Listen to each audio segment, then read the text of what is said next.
이 밤에 우리가 함께 나눌 말씀은 디모데후서 3장 6절부터 9절 말씀입니다. 디모데후서 3장 6절부터 9절 말씀 우리 한 절씩 같이 교독하겠습니다.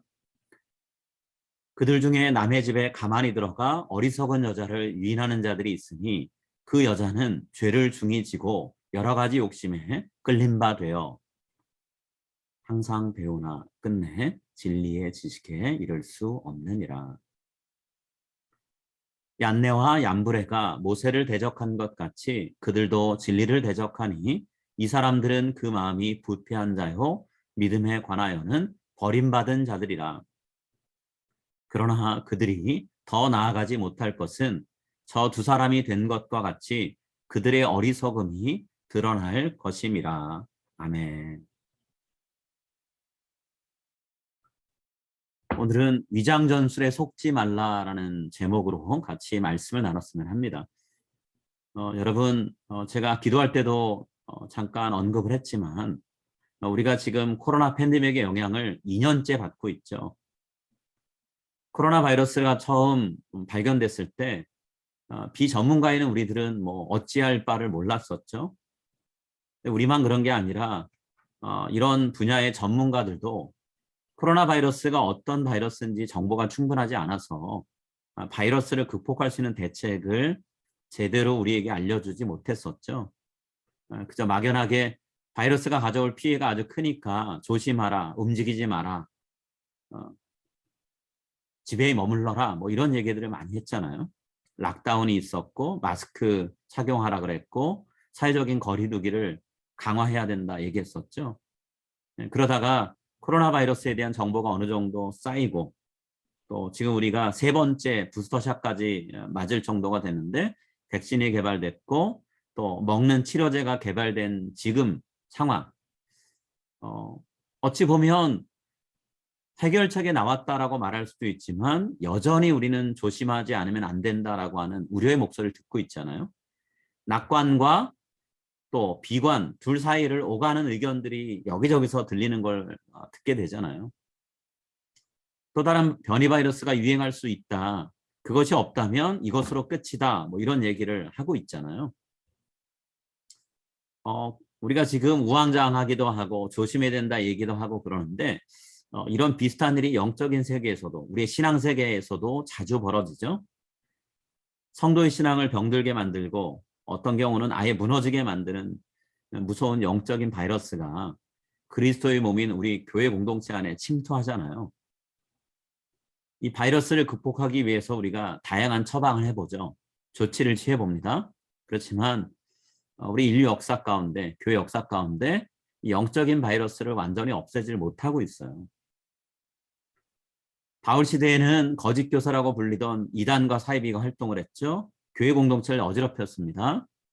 그런데 오늘날도 우리는 신천지, 안상홍 증인의 구원파 같은 어찌 보면 우리가 볼 때는 변종 바이러스 같은 이단 사이비 공격을 받고 있잖아요.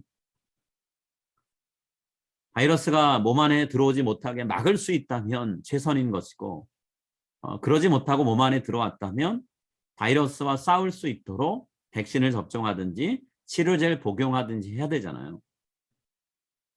영적인 바이러스를 퍼뜨리는 이단과 사이비를 대응하는 방식도 이것과 크게 다르진 않죠.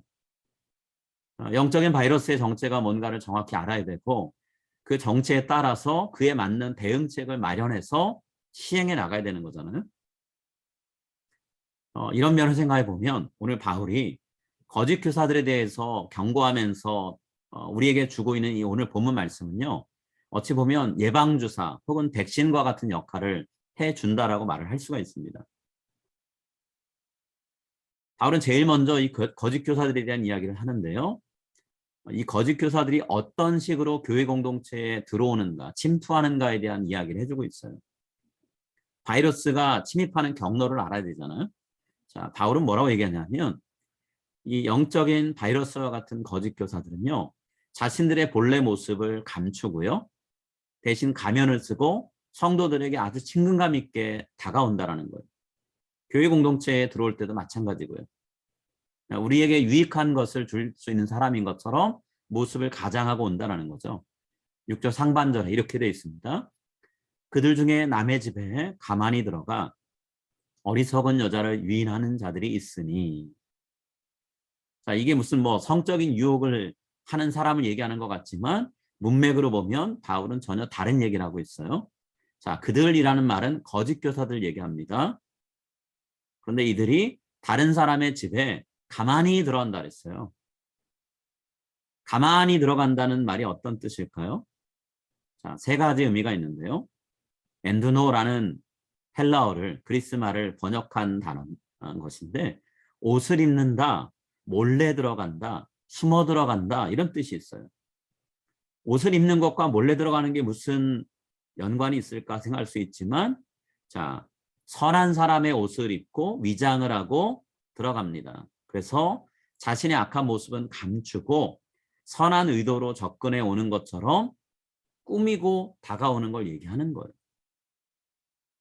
진짜 이들의 모습이 뭔지를 처음부터 알고 있다면 어느 누구든 집안에 들이지 않을 걸 알기 때문에 거짓 교사들은 이렇게 접근한다라는 거죠.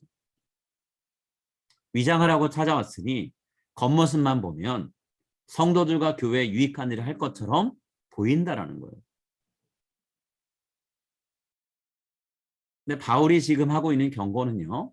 바울 당시에만이 아니라 언제든 어디서든 거짓 교사들 이름만 다를 뿐 이단과 사이비는 항상 이런 방식으로 접근해 오고 있다는 걸 경고해 주는 거죠. 거짓 교사들은 하나님의 진리를 우리한테 가르쳐 줄 것처럼 이야기합니다. 하나님의 의를 따라서 살 수 있는 것처럼 우리를 인도해 주겠다라고 가장하고 나타나요. 고린도후서 11장 13절부터 15절에서 바울이 고린도 교회의 거짓 교사들에 대한 경고를 하면서 방금 했던 이야기를 조금 더 자세히 이야기하는데요. 그런 사람들은 거짓 사도요 속이는 일꾼이니 자기를 그리스도의 사도로 가장하는 자들이니라. 이것은 이상한 일이 아니니라. 사탄도 자기를 광명의 천사로 가장하나니 그러므로 사탄의 일꾼들도 자기를 의의 일꾼으로 가장하는 것이 또한 대단한 일이 아니니라. 자, 디모데 후서는 에베소 교회를 향해서 바울이 쓴 책이라면 디모데에게 쓴 것이기도 하지만 에베소 교회를 염두에 두고 쓴 책이라면 고린도후서는 고린도 교회를 생각하면서 쓴 책이잖아요. 교회가 다르죠. 쓴 시기가 다릅니다. 시간과 장소는 다르지만 대상은 다르지만 그들에게 경고하는 내용은 결국엔 일맥상통해요. 자, 거짓 교사들이 마음 먹고 본인들의 본래 모습을 감추고 접근하면 쉽게 그 정체를 알아낼 수 있는가? 그렇지 않다라는 거예요. 너무 교묘하게 자신의 모습을 꾸미기 때문에 처음 봐서는 모른다라는 거죠. 자세히 들여다봐야 알 수 있다라는 거예요. 그래서 대부분의 교회는 실수하지 않으려고 나름의 원칙들을 세우고 있죠. 그게 뭐냐면 교회를 찾아오는 새 식구들, 새 가족들을 일정 기간 지켜볼 수 있는 시간을 가져야 된다라고 얘기를 하는 거예요. 그분이 지난 여러 교회들을 거치면서 했던 일들 또는 다른 분들의 이야기를 들어보면 그분이 갖고 있는 능력이나 지금까지 사역해온 어떤 이력들을 보면 아, 이런 분이면 곧바로 교회 일꾼을 세워도 되지 않을까 생각할 수 있다는 거죠. 그런 것들에 우리가 마음을 빼앗길 수 있는데 그렇게 하면서 우리가 교회 일꾼을 쉽게 세우다 보면 모든 경우가 그렇진 않지만 큰일 나는 경우들이 생긴다라는 거예요. 그래서 교회들이 일정 기간 우리가 새 가족들이 정착할 수 있는 시간도 되고 교회도 이분이 어떤 분인지를 살필 수 있는 시간을 갖도록 합시다라고 얘기를 하는 거죠. 자, 어찌됐든 불순한 의도로 자신의 정체를 감추고 거짓 교사들이 교회 안에 들어오면 뭐 이 사람들도 섣불리 움직이지 않죠. 일단은 교회에 자리 잡으려고 애를 씁니다. 그러면서 교회 안에 있는 식구들의 면면을 살펴봐요. 사람을 살핀다라는 거죠. 사람을 살필 때 어떤 걸 주로 보느냐? 자신에게 쉽게 넘어올 수 있는 대상이 누군가를 파악해 나갑니다. 그리고 그런 사람들에게 제일 먼저 접근해요. 상대하기 어려운 사람들에게 접근하지 않는다라는 거예요. 오늘 본문에서 거짓 교사들이 상대하기 쉽다라고 여겨져서 접근한 대상을 뭐라고 부르나요? 어리석은 여자라고 부르고 있어요. 어리석은 여자. 여러분 어떤 사람이 어리석은 여자일까요? 학교나 어떤 교육기관을 통해서 배운 것이 많지 않은, 배움의 기회가 많지 않은 사람들을 얘기하는 걸까요? 바울은 그런 의미로 쓰지 않아요. 학력이 높으냐 낮으냐 이 얘기하지 않습니다. 바울이 얘기하는 어리석은 여자는 영적인 분별력이 모자라서 본인들에게 찾아오고 있는 사람이 누군지, 정체가 뭔지를 전혀 파악을 못하는 경우, 혹은 삶이 무질서한, 이리저리 문제가 많은 사람들을 얘기한다는 거예요. 여러분 학력은 높은데요. 영적으로 분별력 갖지 못하는 사람들 생각보다 많이 있습니다.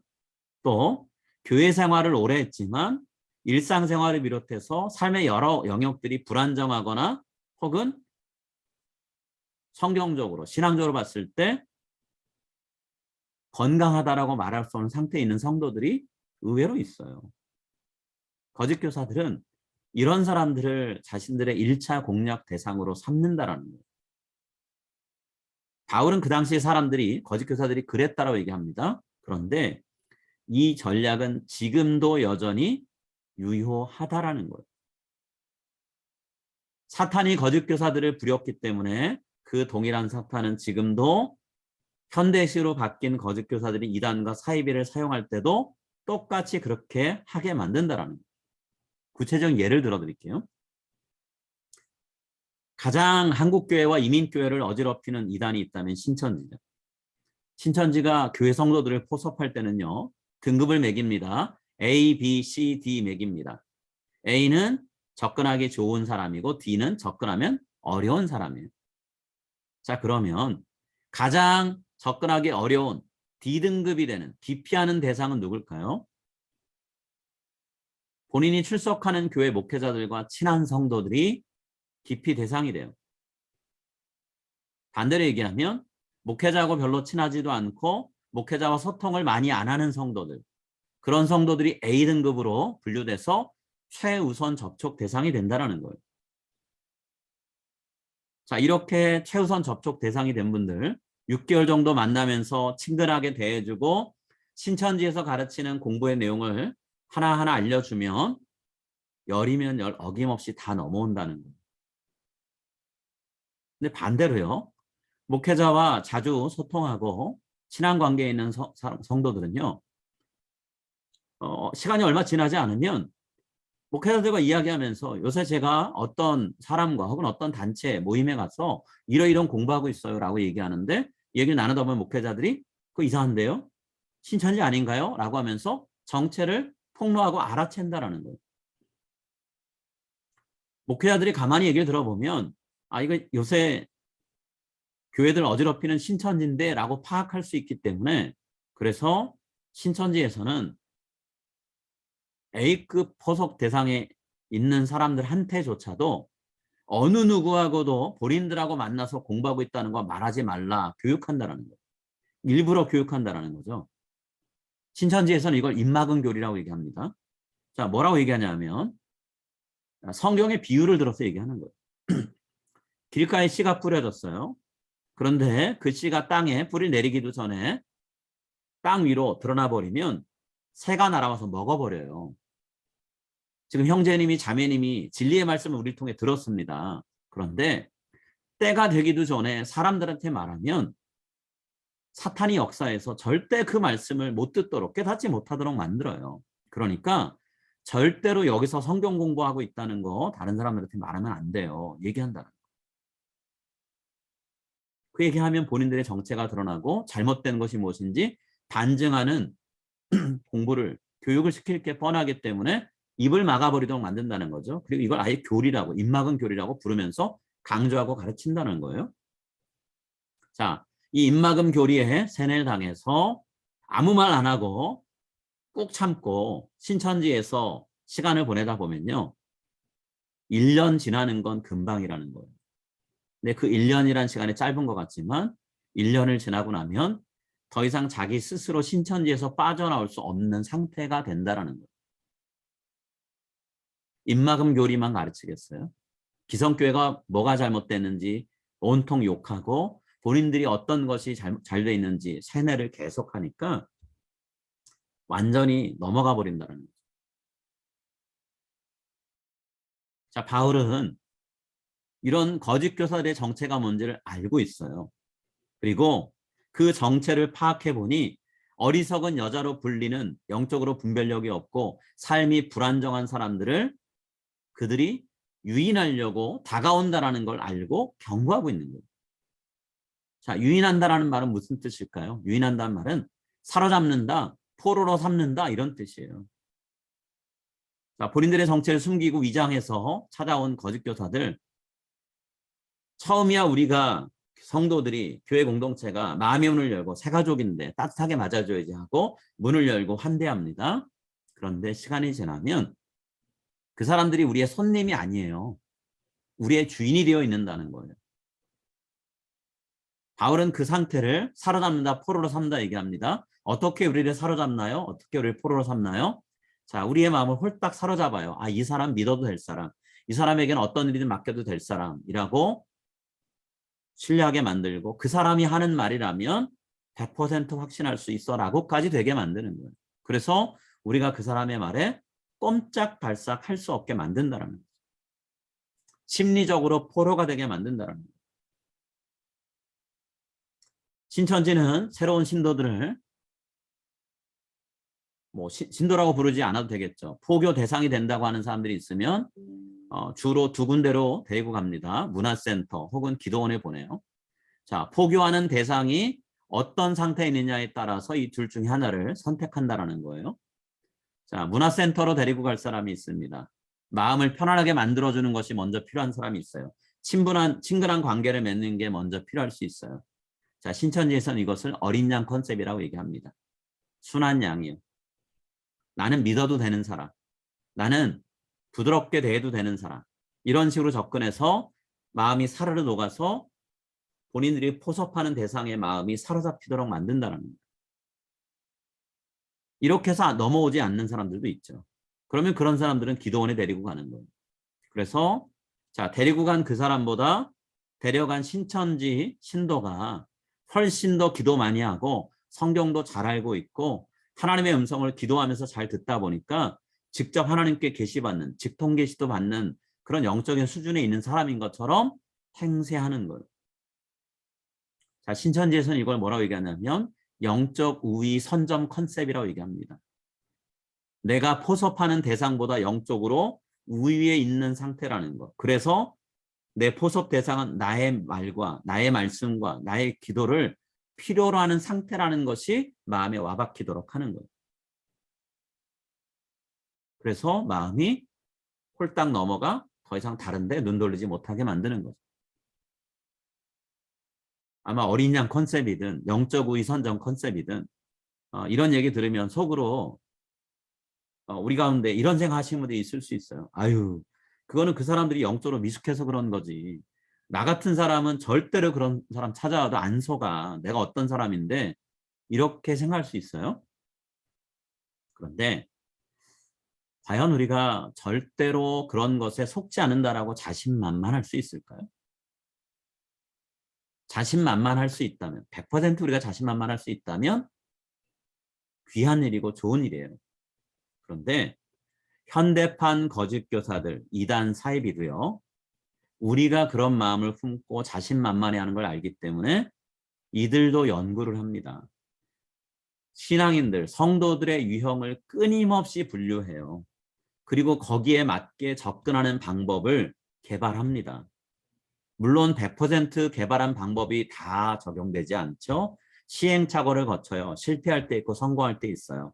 그러면 또다시 그런 것들을 본인들이 다시 되짚어 봅니다. 그래서 계속해서 교리도 바꾸고 접근 방법도 바꾸는 변화를 추구하고 있어요. 어떻게든 자신들한테 넘어오게 하려고 애를 쓰고 있단 말이에요.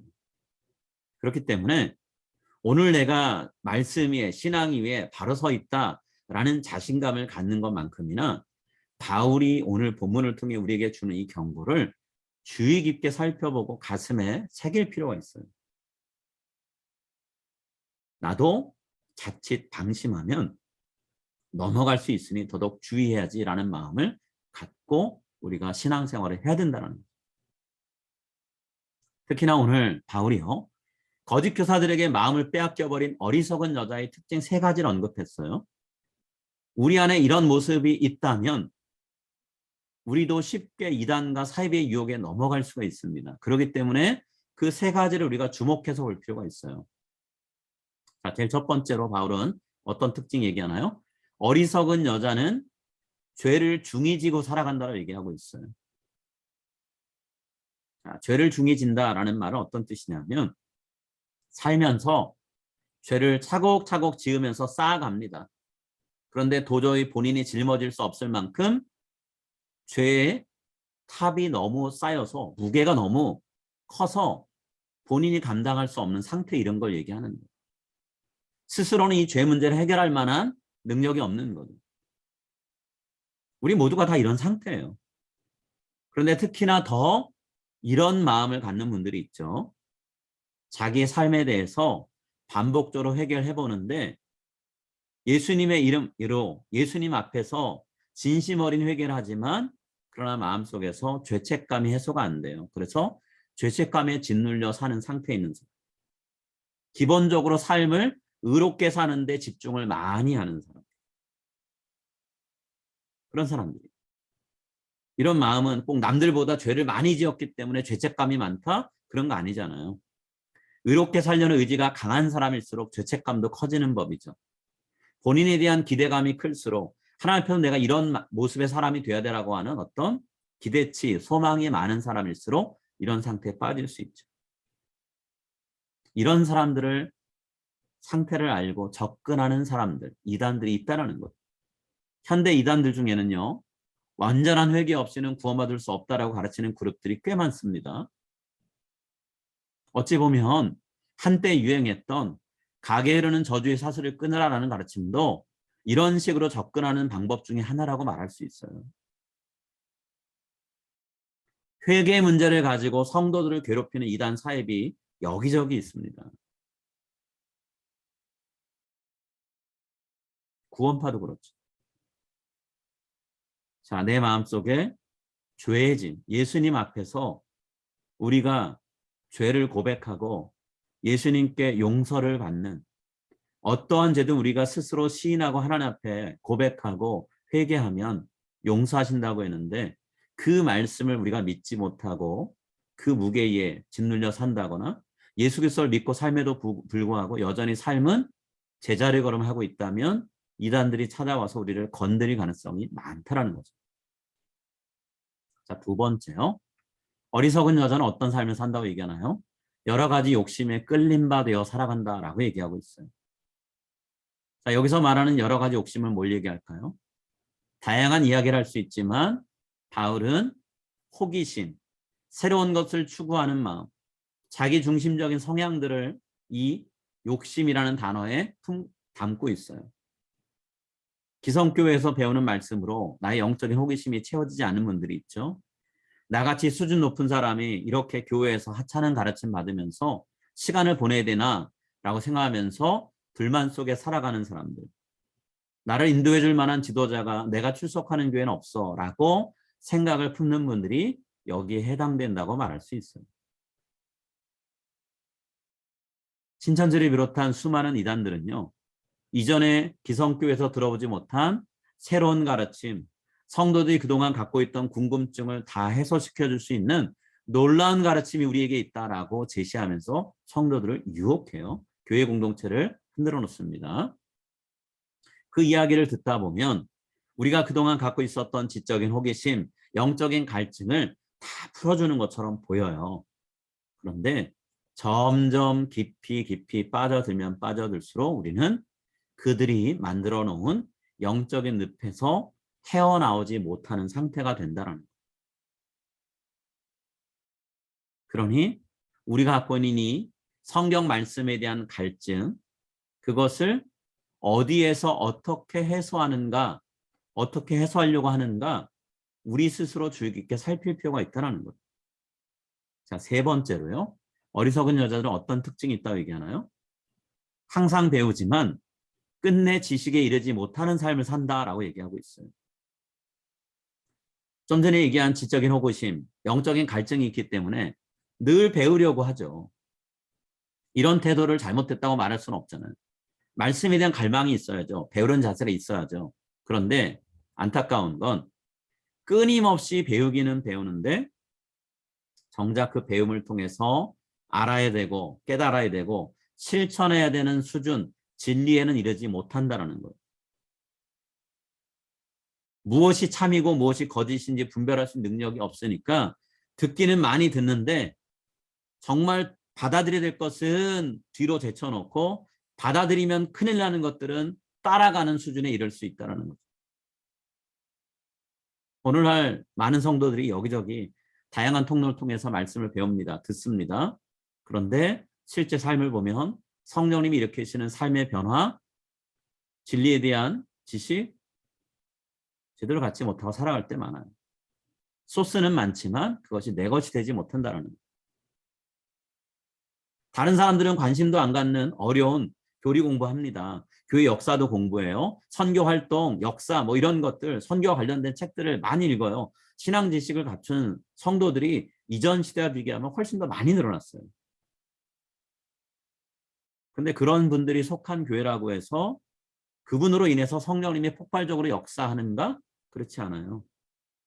공부를 많이 해서 머릿속에 지식이 가득하지만 그분들의 손과 발은 여전히 움직이지 않고 가만히 있는, 무엇이 잘못되는지에 대한 평가만이 입을 통해서 나오는 그런 상태로, 그런 삶으로 일관하기 때문에 그런 경우가 많다는 거죠. 이단과 사입이 이런 분들도 잘 포섭합니다. 필요하니까요. 어떤 데 필요할까요? 본인들의 교리를 개선하는데 브레인 역할을 해줄 인력들이 필요하기 때문에 이런 분들도 포섭해서 본인들 신천지 사람으로 이단 사이비의 핵심 멤버로 만들어 간다는 거예요.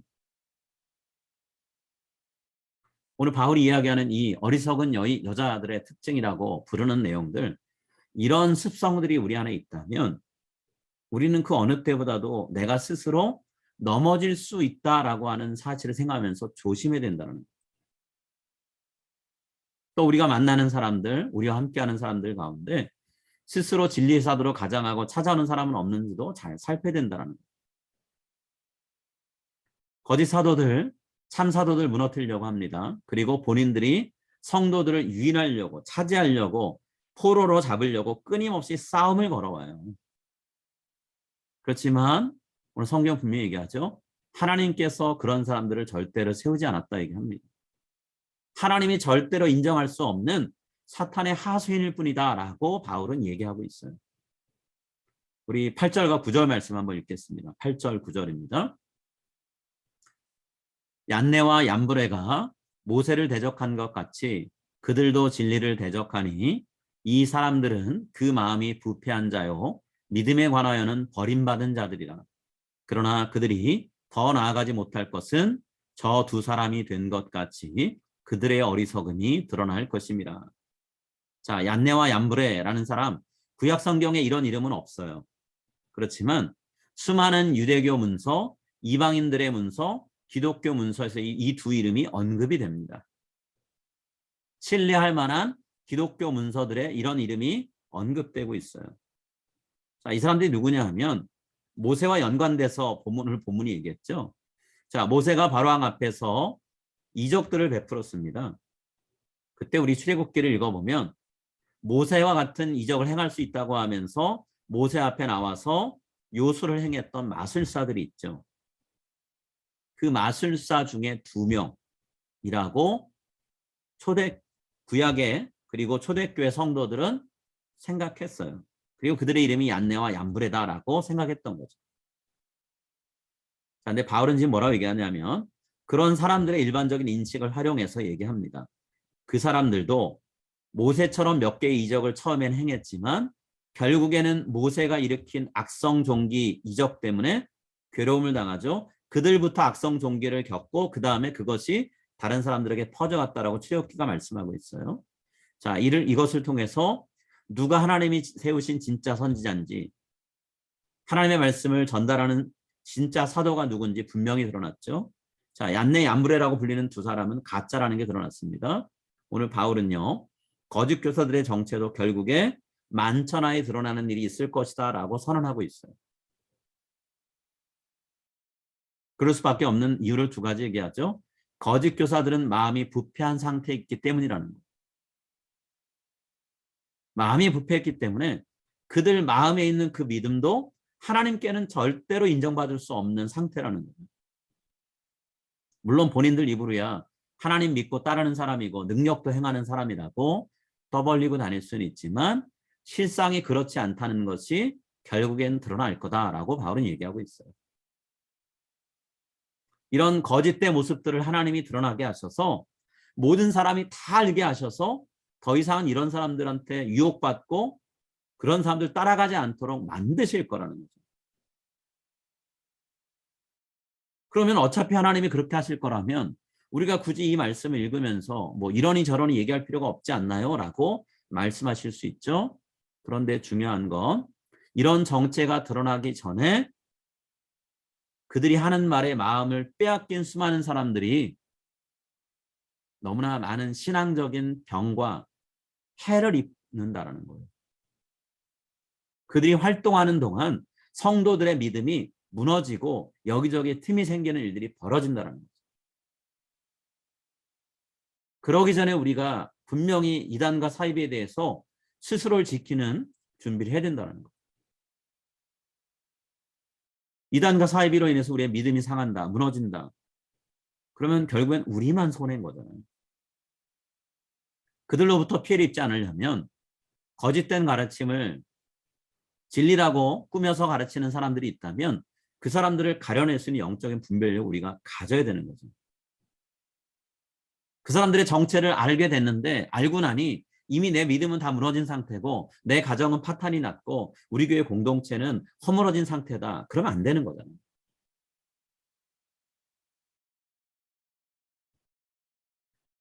우리가 영적인 분별력을 갖고 우리의 믿음을 거짓 교사들로부터 지키기 위해서 저도 올해 초부터 이제까지 설교했던 접근 방식과는 좀 다르게 말씀을 전하고 있어요.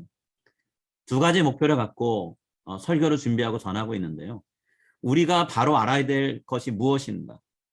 성경이 말씀하는 진리가 무엇인가에 대해서 여러분과 나누고 있고요. 또 하나는 그걸 통해서 우리가 그동안 잘못 알고 있었던 것이 무엇인가에 대해서 주의 설교를 통해서 지금 전하고 있어요. 그리고 한 3월쯤 되면 목요 성경보를 시작할 건데 그때는 성경 전체 66권의 성경 전체에 이르는 핵심적인 이야기가 무엇인가 큰 이야기가 뭔가를 한 12주 정도 시간을 들여서 같이 공부하는 시간, 나누는 시간을 가지려고 해요. 그리고 그 내용들을 줌을 통해 우리가 강의를 하는데 영상에다가 담아서 전체 성도님들한테 링크를 통해서 나눠드리려고 그래요.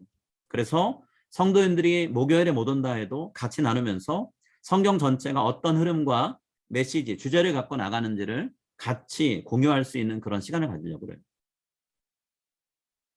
오늘 바울이 말씀하는 내용 우리가 마음에 새겼으면 하는데요. 진리인 하나님 말씀에는 더더욱 귀를 기울이고 마음을 쏟는 우리가 되었으면 좋겠고요. 헛된 가르침에는 작은 마음이라도 우리가 틈을 빼앗기지 않는 건강한 신앙인의 삶을 살아가는 우리 모두가 될 수 있길 소망합니다. 그 일을 위해서 함께 주일에 말씀을 나누고 또 별도의 시간들을 통해서 같이 공부하는 시간을 가질 텐데요. 그 시간들에 함께 해주시고 그런 내용들을 통해서 우리의 믿음이 더욱더 굳건해지는 길을 함께 갈 수 있기를 소망하고 그 길에 들어서신 함께 가실 여러분들을 축복합니다. 우리 함께 같이 기도하겠습니다.